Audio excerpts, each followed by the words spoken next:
Hello and welcome back to another video. My name is Kizzy and I am going to be doing my April TBR. It seems way too early to be filming this video. We've still got just over a week left of the month, so it does feel really early to be making this, but just the way my filming schedule is going to be, it's going to have to be today that I film this. I'm currently in the middle of reading The Assassin's Apprentice by Robin Hobb and I'm enjoying it. Just to let you know that it might be that I continue on with the series next month. I don't have any of the books purchased yet, but if I enjoy it, obviously I will want to continue it, and that might be next month. So that's not on the TBR, but it could very much likely be in reading vlogs, in future reading vlogs very soon. The books that are definitely on my TBR for next month are, starting with this big bad boy, starting off with the big one. This is Rhythm of War by Brandon Sanderson. It is just a nice looking book. So if you've been watching me, I don't know, in the last year, or basically since I started BookTube, I found Brandon Sanderson in the beginning, like January of last year, and my love for him has just grown exponentially, some would say. So I really enjoyed Oathbringer, which was the book before this in this series. This is part of the Stormlight Archive, which is his grandest and most epic fantasy series that he's done. However, all of his epic fantasy series are in like kind of one world. So they're all part of the Cosmere. You have Mistborn Trilogy, Elantris, which is a standalone, Warbreaker, which is a standalone, and then the Stormlight Archive, which are all in the same universe, but they're set on different planets, and they are linked. I'm not entirely sure exactly how. There is one character that pops up in every single book. He has more of a bigger part in these series, but it's not a major part at all. And the magic systems as well are all evolved from the same source, I think, but they all manifest in different ways in each of the books. So like Mistborn, you have a magic system based on the consumption of metal. In Warbreaker, the use of colour. And then in this one, you have a magic system based on this magical storm, basically, that gives light to these stones, and then they can use the light from these stones to do magic stuff. But it is a really good epic series if you're at all interested in epic fantasy and you want to get stuck into a long series. This is obviously the fourth book out. This only came out recently, I think in the end of last year, and there's still 6 to go, so we've got a while, and they come out I think roughly every 2 to 3 years from what I can remember, so it's gonna take a while. But I just love this series, and I feel like I've already reread the first book twice. I have most of them on audiobook. I have the first 2 books anyway on audiobook, so I think they're books that I'm just gonna keep listening to because I just love them. But I haven't obviously read this one yet, so I would like to get down to that. And it is, ooh, it's long. It is 1,219 pages long. So the other books in the UK editions are split into 2 if they're in paperback, so they feel like easier little like 700-page nibbles, if you can call it that, compared to this chunky boy. But it is hefty. I mean, good job I don't commute and read, because I think that would be difficult. It is just a lovely looking book, and I would like to read that, so I'm very excited to continue on with the series. So if you do keep up with my reading vlogs, you will have seen these books already, because I unboxed them not last week but the week before, I believe, and they're just gorgeous. But I want to reread them because the 4th book in the series came out at the end of last year. I only just got these because they were a special edition, so they came out a lot later anyway, and they were delivered here, which is not my normal accommodation. But I would like to reread them, so depending on how invested I get into this series will depend how far through I get. Don't think I'll get through all of them, but I'm just gonna like kind of discuss them all as big one book. But that is the Ember in the Ashes series. So, whoa, we nearly lost one. So there are 4 books in this series, starting with an Ember in the Ash, then a Torch Against the Night, then a Reaper at the Gates, and then a Sky Beyond the Storm.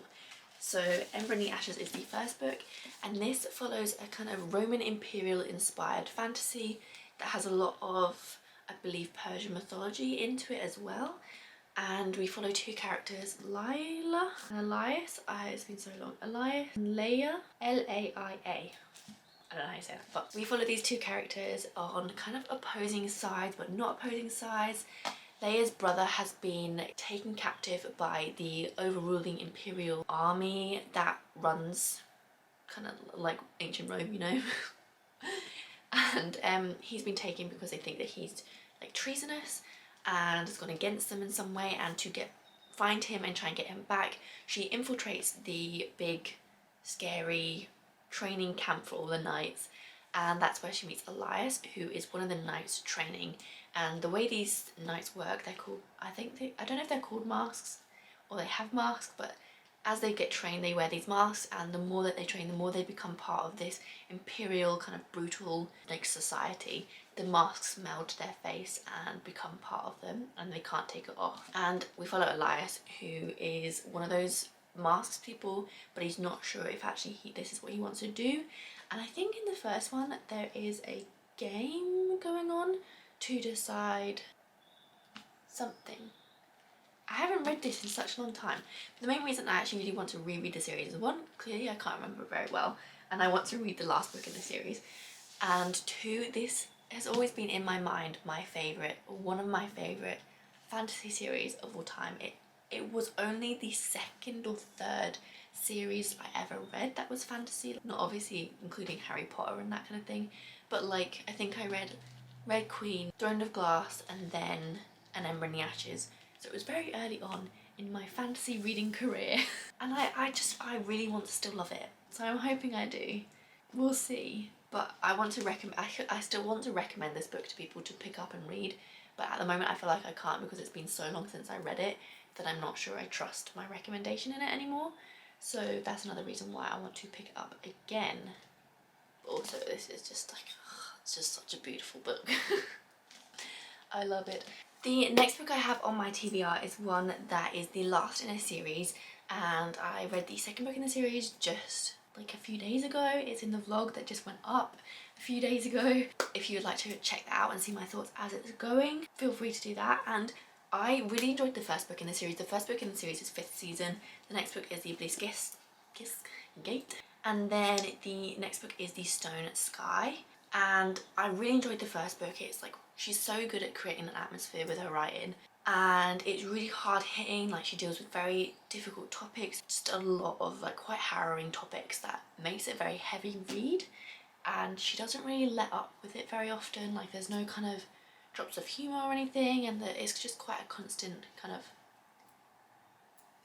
like traumatic event one after the other basically. So it's quite a hard hitting book, but I really enjoyed it. Not in that kind of way, if that makes sense. It always sounds weird when something's really horrible and you're like, yeah, it was such a good book. It really was. And I did enjoy the experience of reading it and how her writing came together, and she's very experimental with the form that she writes in. So we have characters in the perspective of the like second person, which I think worked better in the first book. I got used to it a lot quicker. I don't know, I just got on with it a little bit better, especially because it wasn't constantly there. That there was two others' perspectives, and there was more evenly balanced in the second book. The second book still has the you perspective, but it is the main perspective. There is a second one, but it's much more kind of minimal. Like, there's not a lot of chapters in it, and if there is, they're quite short. So it was quite constant, this you form, and I just struggled to get into it. I didn't really gel with it very well, but I think it is starting to actually have an impact in the plot, and there is a reason for it being in that form, which I am excited to see why. The second book actually had like second book syndrome, so not a lot happened. It was a lot of build up for this book, which is why I'm excited to get to this book, because I think it will be better. Even though I think the first one was better than the second one, I feel like this is gonna go back up again, and I have faith in this book. And it's not too extremely long. It's only like 410 pages, which is quite nice for a little fantasy book. And I'll be interested to see how it all comes together, because this is such a unique world. It's a world based off of, there's something that's gone wrong basically with the world and the way the world works. It's all to do with the magic system as well, but basically the world kind of has these huge natural disasters, mainly to do with like earthquakes and shifting everything, that pretty much wipe out civilization or puts them back to the start basically, and they have to kind of rebuild, and they kind of have to go to kind of like a apocalyptic kind of couple hundred years before they get to that point where they're like normal again. And the magic people in that are people that can both stop these earthquakes or like soften the blow of them and start them. So they're kind of feared by the other people, and they're not very well treated. They're kind of seen as evil and like that kind of thing. So it's a very interesting world. The plot is very much tied into this world as well, so I'm excited to see how it pans out and how it all goes and it's wrapped up, because I have no idea where it's going. I feel like there are many ways I can see it going, but it's in the air at the moment. So the next two books I don't have with me. They're back in my uni accommodation, which I will be going back to midway through the month because work will start up again, hopefully, maybe, with the kind of releasing of lockdown, which I'm kind of looking forward to, just to get out of the house, but also not, because it means I'm going to have less time to do everything that I like doing at the moment, like reading and all that kind of thing.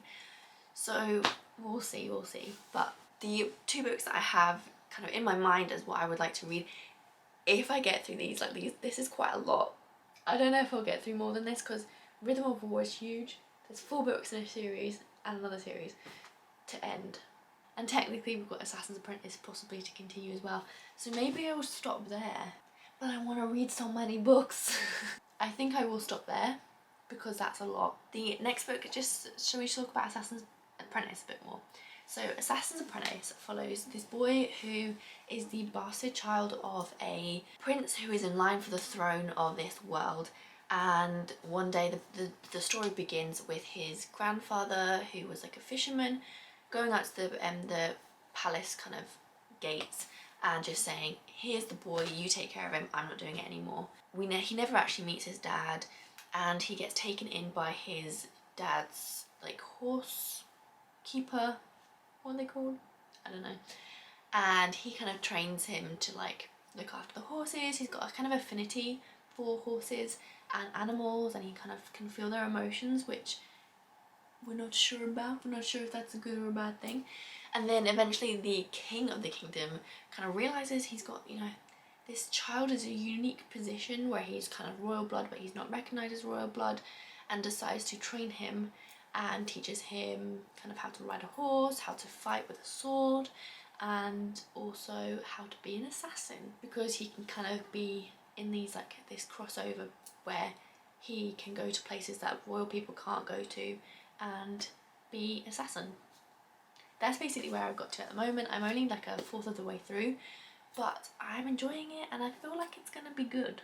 So I have faith in Robin Hobb and her excellence. So I'm gonna look up what the next book in the series is. This is part of the Farseer trilogy. It's the first one. I think she has in the same world multiple series. So the next book is the Royal Assassins and then the Assassin's Quest. And from the looks of things on people's feeds and stuff, they get much bigger as they go along. So that'll be fun. Like, this is quite a short little, it's less than 400 pages book. So it's quite a nice little one, but then they get bigger. So I'm excited for that. I don't know what the next one is going to be about, but I don't really want it to because that will be spoilers. So it is the part of the Realm of the Elderlings series, which has 16 primary works. So it is quite a lot. I think it's like another kind of, got another Sanderson kind of idea going on, but I think it's all in the same world, not necessarily different worlds. And it's more, you can tell the links basically. But yeah, I'm really enjoying it, so that will be the next book in the series. This has been such a random TBR video. It's been a bit all over the place, sorry about that. But I hope you still enjoyed it. Don't forget to comment down below. Let me know what you're reading, if you're reading something similar to these or something that you are excited about, because I'm always on the eye out for new books. So thank you again for watching. I hope this has been okay. I blabbed quite a lot, but there we go. Please like the video if you did and subscribe if you would like to see more. I will be doing reading vlogs throughout the entire month reading these books. So if you're interested to see my thoughts as they go, make sure to check those out when they come up. Thank you again, I hope you had a good day, and I'll see you in the next video very soon.